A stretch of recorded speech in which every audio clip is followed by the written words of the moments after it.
Habari za wakati huu mtazamaji wa Ayoma Media ambaye unatufuatilia kupitia mitandao yetu ya kijamii kule YouTube pamoja na Instagram, tunapatikana kote huko. Weekend hii klabu ya Simba ilifanikiwa kumtangaza Dimitar Pantev kuwa meneja mkuu wa kikosi cha wekundu wa Msimbazi Simba. Japo Simba wao walikuwa na uhitaji wa kocha mpya mara baada ya kuondoka Fadlu Davis. Tuko hapa na Nasser Halfan kuzungumza naye kile ambacho wamekifanya Simba kumleta aliyekuwa kocha wa Gaborone United ya kule nchini Botswana kuwa meneja mkuu wa kikosi cha Simba, huku wengine wakisema ndiye kocha mkuu lakini hana vigezo vya kukaa kwenye benchi kama kocha mkuu. Nini ambacho amekitazama kwa upande wa Simba, lakini pia CV ya mtaalam huyo Pantev kuja kwenye kikosi cha Simba kitu gani anakwenda kuongeza? Karibu, naitwa Zaina Mohamed Alhaji Mputa nyuma ya kamera. Nasri. Naam. Vipi kwani? Alhamdulillah, vipi nayo? Afya uko vizuri? Alhamdulillah. Bana, tumeshuhudia Simba weekend hii wakimtambulisha meneja mkuu wa kikosi chao bwana Pantev. CV yake ikiwa ni nzuri lakini pia ni kubwa, kwa maana pia amefanya vizuri akitokea Gaborone United ya pale Botswana, akiipa pia ubingwa msimu uliopita. Kwako kwanza, ni mwalimu namna gani, lakini pia kuja kukaa kama meneja mkuu wa kikosi cha Simba, hii imekaje? Ni kocha ambaye binafsi nimemshuhudia kwenye mechi mbili tu. Nimeona idea yake kwenye hizo mechi mbili ambayo kwangu mimi hainitoshi kuelezea kila alichokuwa nacho mwalimu. Kwenye ile mechi mbili tumeona baadhi ya mbinu na ufundi ambao walikuwa nao, majukumu, jinsi ambavyo anagawanya majukumu kwa wachezaji. Lakini hivyo vitu vyote nimeona kwenye mechi mbili. Kwa hiyo na mechi huwa zinabadilika. Inawezekana kwenye mechi dhidi ya Simba alishajua Simba wanaanza kupress juu akiwa na wachezaji wawili, kwa hiyo yeye akaamua kuja na mstari wa wachezaji watatu kwenye build up. Kuna baadhi ya mechi wapinzani wana press na mtu mmoja, kwa hiyo haina haja ya kuwa na wachezaji watatu, wachezaji wawili wanatosha. Kwa hiyo naamini ana silaha zaidi ya hizi ambazo watu wameziona kwenye mechi mbili dhidi ya Gaborone. Inahitaji time zaidi kuona nini ambacho anaweza akakifanya, mbinu zake, yupo flexible kiasi gani. Kwa nafikiri kwangu mimi napenda kujipa time kuona ana nini cha ziada zaidi ya kile ambacho tulichokiona dhidi ya Simba.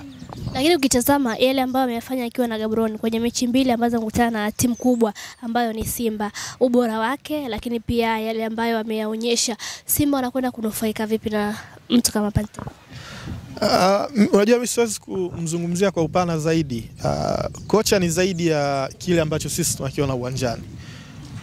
The way anavyoweza kuishi na wachezaji, kuna kocha man management yake ni nzuri. Yani anaweza kuwa na urafiki na mchezaji mpaka nyumbani, mawasiliano, anatengeneza ile hali ya wachezaji kuhisi labda kocha ni kama mzazi wao, yani kutengeneza hiyo boundaries nzuri, kila mchezaji kuamini kwamba yule kocha anatakiwa kumpambania. Kwa hiyo kocha ni zaidi ya uelewa wake wa kiufundi na uelewa wa kimbinu. Kwa hiyo ni kitu ambacho siwezi kukizungumzia kwa kumwona tu kwenye mechi mbili. Watu nafikiri watu watakuwa wameenda deep zaidi hadi kumchagua yeye. Then hizo mbinu zake nimeona tu dhidi ya Simba, na kuna club zingine pia na zina mbinu tofauti na zile ambazo wamezitumia Simba. Kwa hiyo atatakiwa kureact tofauti, na wachezaji ambao walikuwepo nao wa Simba ni tofauti na wachezaji ambao walikuwa nao Gaborone. Kwa hiyo inawezekana wachezaji wa Gaborone ndio ambao walikuwa wanamuelekeza mwalimu atumie mbinu zile, lakini akiwa na group la wachezaji wa Simba anaweza aka approach tofauti. Kwa hiyo vitu vyote vinahitaji time. Yeah. Nasri, tueleweshe kwenye hili, kusimama kama meneja mkuu wa timu au kusimama kama kocha mkuu wa timu, kipi hasa kinainufaisha timu pale ambapo inakuwa uwanjani? Kwa sababu wanasema hata kuwa sehemu ile ya touchline. Hacha kwa sehemu ya touchline? Ni sehemu ya kusimama kwenye maelekezo, kwa sababu ametambulishwa kama meneja mkuu. Watu wanachanganya hivi vitu. Manager ana power zaidi ya kocha. Kocha kazi yake ni kucoach, ni kufundisha tu peke yake. Manager lazima uwe kocha. Utafundisha, utaset mifumo yako na mbinu zako, lakini una uwezo wa kumanage, yani kwamba ukaenda hadi kwenye bodi kwamba kwenye usajili tufanye hivi, kwenye hichi tufanye hivi, unakuwa na hiyo power. labda kwenye timu za vijana, yani unakuwa na nguvu, unakuwa na mamlaka zaidi ya kocha. Ukishakuwa kocha maana yake wewe ni deal na hiyo timu, i-coach hiyo, kazi yako imeishia hapo. Lakini ukiambiwa wewe ni football manager, una jukumu la kucoach, kwa hiyo una cheo cha ukocha, lakini unakuwa na power ya ziada kwenye club.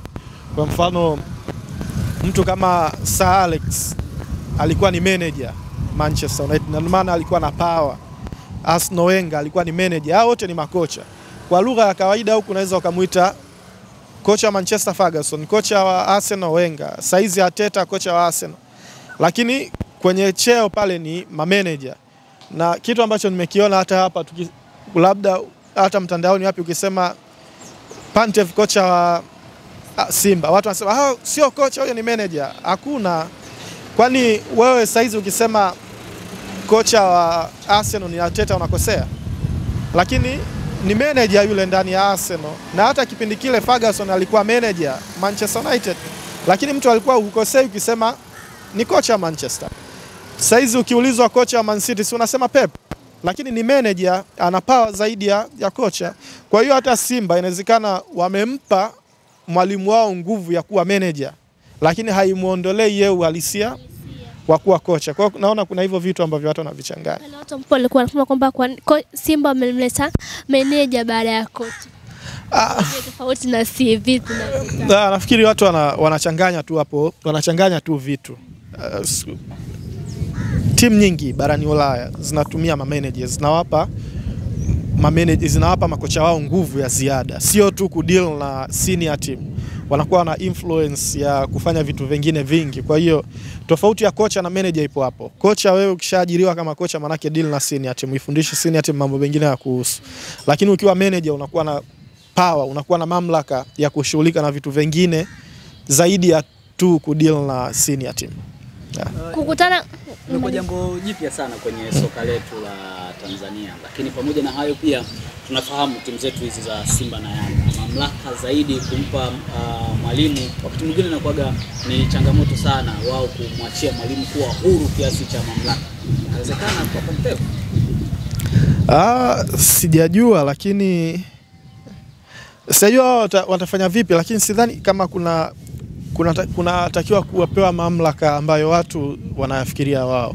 Mewajua njia bora ninayoifikiria, of course unakuwa na kocha ambaye uelewa wake wa mpira ni mzuri, anaweza kujua mchezaji bora, anajua lakini kama club pia inatakiwa kuwa na viongozi wake, inatakiwa kuwa na waajiriwa wengine ambao wanasaidiana na kocha kutekeleza malengo ya club. Yaani sio tu kisa sisi tunataka kuwa professional basi kila usajili aufanye kocha, kila anachokifikiria kocha kifuatwe. Hapana, kunatakiwa kuwa pia na mwelekeo wa club. Yani club inatakiwa iwe na taswira wake, wapi wanataka kuelekea, wachezaji gani ambao wanahitaji kuwasajili. Yani utaratibu wa ufanyaji kazi unatakiwa uwepo kwenye club. Kocha na hao waajiriwa wengine wafuate huo mwelekeo ambao tayari club wanao. Kwa hiyo sio tu kila, na hata huko duniani kote, mfano sio Pep ambaye anaamua kila mchezaji ambaye anasajiliwa. Kuna watu ambao wanamsaidia hiyo kazi. Hata Arsenal sio Arteta ndo ambaye anasajili kila mchezaji. Kabla kuna kipindi alikuwepo Edu, walikuwa wanashauriana Arteta na Edu. Wakati Saliba alikuwa kwa mkopo Ufaransa, Arteta alikuwa haamini sana kwenye ule msimu Saliba kurudishwa Arsenal. Alikuwa anaona labda kama anahitaji kutumia msimu mwingine mmoja zaidi wa ziada, lakini Edu akamshauri Arteta kwamba tumrudishe hata kama hata kuwa fit tunaye kuliko kusema tumwache. Na tumeona Arteta alivyokubali hiyo, umeona Saliba jinsi gani ambavyo amewapusha Arsenal. Kwa hiyo hata barani Ulaya sio kwamba ni sei moja tu ya kocha. Kuna kwa upande wa kocha na kuna upande wa club. Kwa hiyo hata kwetu sisi huku of course viongozi wasikilize makocha wao, lakini isiwe tu njia moja kwamba kocha ndo kila kitu. Haipaswi kuwa hivyo. Sawa, tumalize na hili. Kukutana na Simba kwenye mechi mbili za mwisho katika majukumu yake ikiwa na Gaborone United, then yeye kutambulishwa kuja Simba, inaweza ikampa mwangaza Pantev wapi pa kuanzia, kwa sababu tayari amekutana na timu hii? Of course atakuwa anawajua Simba, anajua ubora wao, anajua baadhi ya madhaifu yao. Kwa hiyo atakuwa ameingia pale, of course atahitaji time, na manake philosophy inaweza ikawa tofauti, mbinu ambazo ataka kuzi-implement ni tofauti pia. Kwa kama kocha unaona kama ni kocha ambaye mwenye uelewa, na ndio maana hata aliapproach ile mechi vile, alijua kwamba Simba wana press na watu wawili aje na watu watatu, alijua kwamba Simba labda kuna gap kubwa sana baina ya safu yao ya ulinzi na safu ya kiungo, akawa anatumia sana hiyo nafasi ya katikati hapo. Kwa hiyo kuna vitu anavifanya na unaona ni kocha ambaye ana uelewa mkubwa wa kiufundi, anajua nini afanye. Kwa hiyo hata anapokuja ndani ya Simba atakuwa anajua ubora wa wachezaji wake upo wapi na madhaifu yake. Sasa kuiongezea timu ubora na kuficha baadhi ya madhaifu inahitaji time. Kuna kujua, lakini na kuna wachezaji kupokea maelekezo yako kamilifu. Wewe kama kocha unaweza kawa unajua kila kitu, una full picture, yani kila kitu unajua exactly tatizo ni hili, hapa ndio tunapotakiwa kuwa bora. Lakini wachezaji kuibeba hiyo picture inawezekana ikawa inahitaji time, labda wanahitaji mechi za kimashindano wakosee ili waone warekebishe. Kwa hiyo hata kwa Pantev licha tumemzungumzia hivi, lakini anahitaji pia time ya kuweza kufika hapo ambapo watu wengi wanapataka. Shukrani. Shukrani.